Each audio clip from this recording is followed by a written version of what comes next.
वक्त की बड़ी खबर आपको बता दें, आरजेडी सुप्रीमो लालू प्रसाद यादव की अचानक से तबीयत बिगड़ गई है। पटना के हॉस्पिटल में उनको भर्ती कराया गया है और जल्दी उन्हें दिल्ली लेकर आया जाएगा। तो क्या ये पूरा मामला बताएंगे आपको। मेरे साथ मौजूद है मेरे सहयोगी नवेंदु जी। सर, अचानक से लालू प्रसाद यादव की तबीयत कैसे बिगड़ गई? देखिए, आरजेडी सुप्रीमो लालू प्रसाद यादव की तबीयत अचानक से बिगड़ी और उनको पटना के आईजीएमएस हॉस्पिटल में अचानक से ले जाया गया, जिसके बाद ये खबर आई कि लालू प्रसाद यादव की आंखों में कुछ ज्यादा ही दिक्कत थी। हालांकि लालू यादव को आज फिर से दिल्ली लाया जा रहा है। उनका रेगुलर ट्रीटमेंट एम्स में चल रहा है और आपको मालूम होगा कि वो 2 महीने पहले मई में सिंगापुर भी गए थे अपने रूटीन चेकअप के लिए, जो उनका किडनी ट्रांसप्लांट हुआ है। तो एक साथ कई सारी बीमारी से लालू प्रसाद यादव जूझ रहे हैं और इस वक्त उनकी तबीयत खराब है और इसी के चलते उनको आईजीएमएस में ले जाया गया और वहां 2 घंटे तक डॉक्टर ने उनको ऑब्जर्वेशन में रखा। उनकी आंखों में दिक्कत थी क्योंकि उनकी आंखों का भी ऑपरेशन हुआ है। तो ऐसे में लालू प्रसाद यादव इस उम्र में पहुंचे हैं जहां हर किसी के लिए सरवाइव करना थोड़ा मुश्किल होता है, लेकिन लालू यादव चूंकि बहुत सारी बीमारियों से जूझ रहे हैं गंभीर रूप से, इसलिए परेशानी कुछ ज्यादा ही बढ़ रही है। और स्थिति ऐसी है कि तेजस्वी यादव विदेश में है और लालू यादव को देखिए कितनी बीमारियों से जूझ रहे हैं। किडनी की समस्या है, डायबिटीज, शुगर है, हार्ट रोग है, ब्लड प्रेशर है, प्रोस्टेट का बढ़ना, थैलेसीमिया, यूरिक एसिड की समस्या, ब्रेन से संबंधित बीमारी है, आंखों में परेशानी है। और कल लालू प्रसाद यादव को चक्कर आ गया था और चक्कर आने के बाद उनको आईजीएमएस लाया गया। यानी लालू प्रसाद यादव अब करीब करीब 80 साल के होने जा रहे हैं और इस उम्र में उनकी स्वास्थ्य जो है वो बहुत बेहतर नहीं है। हालांकि आप देखिए कानूनी मामले में किस तरीके से उनको सजा सुनाई गई। आज भी वो जमानत पर ही बाहर हैं, वो बरी नहीं हुए हैं। और सिंगापुर भी जब वो रूटीन चेकअप के लिए गए थे तो दिल्ली के राउज एवेन्यू कोर्ट के ऑर्डर के बाद गए थे। तो लालू प्रसाद यादव की तबीयत जब बिगड़ी तो उनके साथ कल तेज प्रताप यादव, मीसा भारती, राबड़ी देवी, सारे लोग पहुंचे थे आईजीएमएस हॉस्पिटल।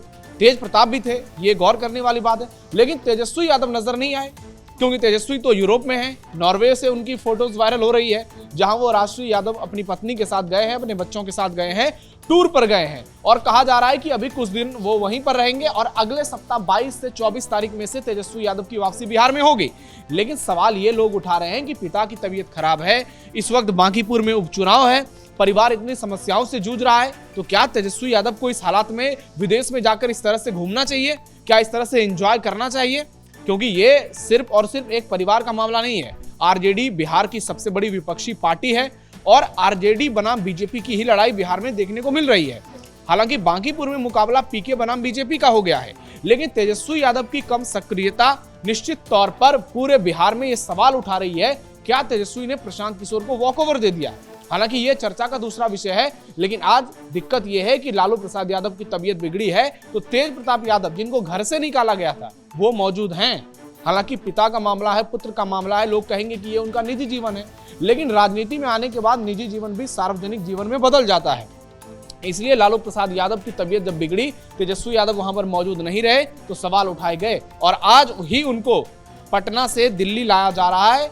एम्स में उनका इलाज चल रहा है और वो एक बार फिर से आज एम्स में भर्ती होंगे या फिर हो सकता है कल सुबह भर्ती हों। लेकिन इतना जरूर हो गया है कि लालू प्रसाद यादव इस वक्त समस्याओं से जूझ रहे हैं, मेंटली भी बहुत परेशान हैं क्योंकि परिवार फंसी हुई है, पार्टी फंसी हुई है, घर परिवार में इस तरह से झगड़ा चल रहा है। अभी वो जब सिंगापुर गए थे तो रोहिणी आचार्य के सोशल मीडिया पोस्ट को देखा होगा हर किसी ने। वो इस कदर लोगों को दिखाना चाहती हैं कि लालू प्रसाद यादव के लिए वो बड़ा दिल दिखा रही हैं, वो उनके पूरे तबीयत का अच्छे से ख्याल रख सकती हैं। लेकिन सवाल यह है कि जिस व्यक्ति के 3-3 नहीं, 4-4 नहीं, 9-9 बच्चे हैं, उन पर अगर बच्चों को लेकर सवाल उठे तो ये निश्चित तौर पर सवालों के घेरे में है। और यहाँ तेजस्वी यादव, चूंकि उनको तेज प्रताप यादव से ज्यादा रिस्पॉन्सिबल, जवाबदेह और घर के जिम्मेदार व्यक्ति के तौर पर देखा जाता है, तो तेज प्रताप यादव से ज्यादा उम्मीद तेजस्वी यादव से की जाती है। लेकिन आप देखिए तेज प्रताप यादव इन्हीं सब मामलों के चक्कर में लोग उनकी तारीफ करते हैं कि जब जरूरत होती है वो परिवार के साथ खड़े रहते हैं। और माता पिता का मामला है तो यहाँ पर कोई बात होनी ही नहीं चाहिए। लेकिन तेजस्वी पर सवाल इसलिए भी उठ रहा है क्योंकि एक तरफ लालू की तबीयत है, दूसरी तरफ बिहार का चुनाव है, आरजेडी टूट रही है, मृत्युंजय तिवारी जो है पार्टी से इस्तीफा दे रहे हैं, उसके बाद अभय कुशवाहा का भी सम्राट चौधरी से मिलना और उसके बाद ये चर्चा की बीजेपी में जाना, ये सब बताता है कि आरजेडी में इस वक्त समन्वय की कमी है। और मृत्युंजय तिवारी तो साफ साफ कह रहे हैं कि पार्टी में सीनियर नेताओं का सम्मान नहीं होता। तो तेजस्वी यादव को इस वक्त विदेश जाने की क्या जरूरत थी, लोग ये सवाल कर रहे हैं। क्या इस वक्त विदेश जाना आरजेडी के लिए इतना इंपॉर्टेंट था? क्या आरजेडी की कोई मीटिंग चल रही थी? आपकी जरूरत बिहार में है, आपकी जरूरत परिवार को है, आप जो है विदेश में घूम रहे हैं। मीसा यादव कह रही हैं कि लालू प्रसाद यादव की तबीयत क्यों बिगड़ गई, क्योंकि कौटिल्य नगर में हमको जबरदस्ती भेज दिया गया और वहां गंदगी इतनी ज्यादा है कि लालू यादव को दिक्कत हो गई। अब आंखों की समस्या है, इसका गंदगी से कितना लेना देना है ये तो डॉक्टर बताएंगे।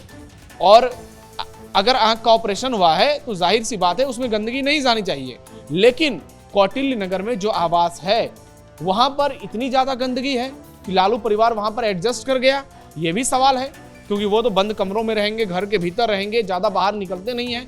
तो ऐसे में सरकार बनाम आरजेडी का भी मामला दिख रहा है कि लालू यादव से जिस तरह से सिक्योरिटी छीनी गई थी, मतलब उनके परिवार से कम किया गया था, और जिस तरीके से पिछले कुछ दिनों में उन लोगों ने पूरा बवाल मचाया था राबड़ी आवास को लेकर के, तो लालू परिवार एक ही समय में इतनी समस्याओं से जूझ रहा है। तेज प्रताप का मामला सामने आया, उसके बाद बिहार इलेक्शन जो है आरजेडी के लिए गुड़गोबर हो गया। 25 सीटें जीत पाई आरजेडी, उसमें से भी एक विधायक बगावती तेवर दिखाने लगे हैं पहले ही, फैजल रहमान। और अब अभय कुशवाहा की नजदीकियां बीजेपी से बढ़ रही हैं। रोहिणी आचार्य तेज प्रताप और का क्या कंडीशन है परिवार में, ये देखिए। रोहिणी तेजस्वी के साथ लड़ाई झगड़ा करती हैं, बाकायदा बयान देती हैं कि मेरे साथ मारपीट होती है। तो इतना कुछ परिवार में चलता है। तेज प्रताप का उनकी पहली पत्नी से केस चल रहा है, अनुष्का यादव के भाई ने भी एफआईआर दर्ज करा दी है और तेज प्रताप ने भी कराया है। तो पूरा परिवार इन तमाम चीजों में उलझा हुआ है और इसका इम्पैक्ट ये देखने को मिल रहा है कि आरजेडी कमजोर होती जा रही है। चिराग पासवान का भी बयान सामने आया, उन्होंने कहा कि एक तरफ देश में राहुल गांधी को कोई चिंता नहीं है और दूसरी तरफ प्रदेश के अंदर तेजस्वी यादव को कोई चिंता नहीं है, वो मजे से यूरोप में घूम रहे हैं। देखिए, दोनों की कंडीशन एक ही जैसी है।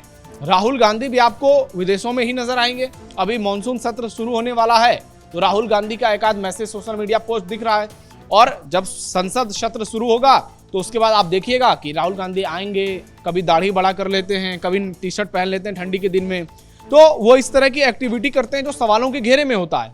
और अभी राहुल गांधी की जरूरत कांग्रेस पार्टी को भी है बांकीपुर में, लेकिन बांकीपुर में कांग्रेस ने अपने कैंडिडेट का अनाउंस भी नहीं किया है और ये भी नहीं कहा कि हम आरजेडी को समर्थन दे रहे हैं। अंदर खाने खबरें चल रही है कि कांग्रेस पार्टी चाहती है कि प्रशांत किशोर की जीत हो। तो इससे आप ये समझिए कि कांग्रेस पार्टी किस विचारधारा पर चल रही है। और तेजस्वी यादव की तो सारी बात मैंने बता ही दी, इसलिए चिराग पासवान आग बबूला नजर आ रहे हैं और तेजस्वी पर गुस्साए नजर आ रहे हैं कि बिहार में आपकी जरूरत है और आप विदेश घूम रहे हैं। और उसके बाद आप सवाल उठाएंगे कि हम बीजेपी से चुनाव नहीं जीत पाते, इलेक्शन कमीशन में दिक्कत है, ईवीएम में दिक्कत है, कोर्ट कचहरी में दिक्कत है, व्यवस्थाओं में दिक्कत है। आप किस तरीके से चीजों को मैनेज करते हैं ग्राउंड पर, आप किस तरह से लोगों के भरोसा पर खरे उतरते हैं, आपका चुनावी मैनेजमेंट कितना कमजोर है, ये साफ साफ नजर आ रहा है। लेकिन इसके बावजूद आप चीजों से सबक नहीं ले रहे, आप उल्टा उन चीजों को और ज्यादा दलदल में धकेलते हुए दिख रहे हैं। इसलिए सवाल पूछा जा रहा है राहुल से भी, तेजस्वी से भी और पूरे विपक्षी गठबंधन से भी कि आप जरूरत पड़ता है कभी कभी गठबंधन की बड़ी बड़ी बातें करने लगते हैं, सारे नेता एक दूसरे के हाथ पकड़कर उठाने लगते हैं, लेकिन जब सबसे ज्यादा जरूरत लोगों को आपसे होती है, क्योंकि लोकतंत्र में विपक्ष का होना भी बहुत जरूरी है। आप देखिए, यही राहुल गांधी बिहार जाते हैं, लालू यादव के साथ मटन बनाते हैं, लेकिन आज चुनाव में दोनों अलग अलग छोर पर खड़े हैं। आरजेडी की कैंडिडेट रेखा गुप्ता अलग से वहां पर वोट मांग रही हैं, वहां पर आरजेडी वाले उनके साथ नजर नहीं आ रहे हैं, 200-400 लोग भी नजर नहीं आ रहे हैं। और कांग्रेस पार्टी वाले हमारे डिबेट में रोज आते हैं, आप उनके बयान से साफ साफ समझिए। जो पार्टी के आधिकारिक प्रवक्ता हैं वो कह रहे हैं कि जो है बिहार में इस बार बदलाव होगा, बीजेपी को हराएंगे हम लोग। तो बीजेपी को हराएंगे तो आरजेडी के समर्थन से हराएंगे, ये पीके के समर्थन से हराएंगे, तो इस पर मुंह नहीं खोलते हैं। जिस तरीके से उनकी चुप्पी नजर आती है, जिस तरीके से वो बात को भटकाते नजर आते हैं, उससे साफ साफ यही लगता है कि उनका झुकाव प्रशांत किशोर की तरफ है। सर, बांकीपुर उपचुनाव को लेकर एक तरफ तो सभी पार्टियां तैयारियां कर रही है और दूसरी तरफ आरजेडी में इतनी बड़ी टूट देखने के लिए नजर आ रही है। दूसरी तरफ परिवार को लेकर भी तेजस्वी यादव काफी ज्यादा सवालों के घेरे में आ गए हैं, तो ऐसे में अब क्या असर पड़ सकता है आरजेडी पर? देखिए, आरजेडी तो इस वक्त अपने सबसे खराब दौर में जा रही है। 2010 का विधानसभा चुनाव था जब सबसे कम 22 सीटें उनको आई थी, लेकिन उसके बाद अब 2025 में ऐसा प्रदर्शन होगा किसी ने सोचा नहीं था और एनडीए की इतनी बड़ी जीत होगी। तो उसका भी कारण है तेजस्वी यादव की कम सक्रियता। आपने देखा होगा चुनाव के दौरान भी तेजस्वी यादव उस तरह से एक्टिव नजर नहीं आए, बंद बस में घूम रहे थे, दूर से हाथ हिला रहे थे। तो जब सबसे ज्यादा जरूरत आपकी होती है, आप उस समय गायब हो जाते हैं, चाहे पार्टी को हो, परिवार को हो। और उसके बाद जब आपसे सवाल पूछे जाते हैं तो आप कहते हैं कि देश में जो है मीडिया ही बेकार है, जो पूरा तंत्र है वही बेकार है, ईवीएम में ही गड़बड़ी है। तो सिर्फ बहानेबाजी से काम नहीं चलने वाला है, परिवार पर भी ध्यान देना पड़ेगा, पार्टी पर भी ध्यान देना पड़ेगा। नहीं तो ऐसा होगा कि 25 से घटकर 24 हुए हैं और अभी 23 होने की बात चल रही है। आने वाले दिनों में आपके 10-12 विधायक भी इसी तरह से बीजेपी के साथ शामिल हो जाएंगे। उसके बाद आप सवाल उठाते रहिएगा, क्योंकि लालू यादव का स्वास्थ्य जितना दिन प्रतिदिन खराब होते जा रहा है, अब पूरी जिम्मेदारी तेजस्वी के हाथों में है। लेकिन तेजस्वी इस पर खरे उतरते हुए नजर नहीं आ रहे हैं और यही कारण है कि आज वो विदेश में है और उन पर इतने सारे सवाल हो रहे हैं जिसका जवाब देना तेजस्वी के लिए ही नहीं, पूरी आरजेडी के लिए मुश्किल हो रहा है। जी, इस मुद्दे पर जानकारी देने के लिए आपका बहुत बहुत धन्यवाद। तो कुल मिलाकर तेजस्वी यादव बुरी तरीके से फंसते हुए नजर आ रहे हैं, चाहे बात पार्टी की हो या फिर परिवार की। ब्रेकिंग न्यूज में इतना ही। कैमरा पर्सन राजकुमार के साथ मैं राधिका राज।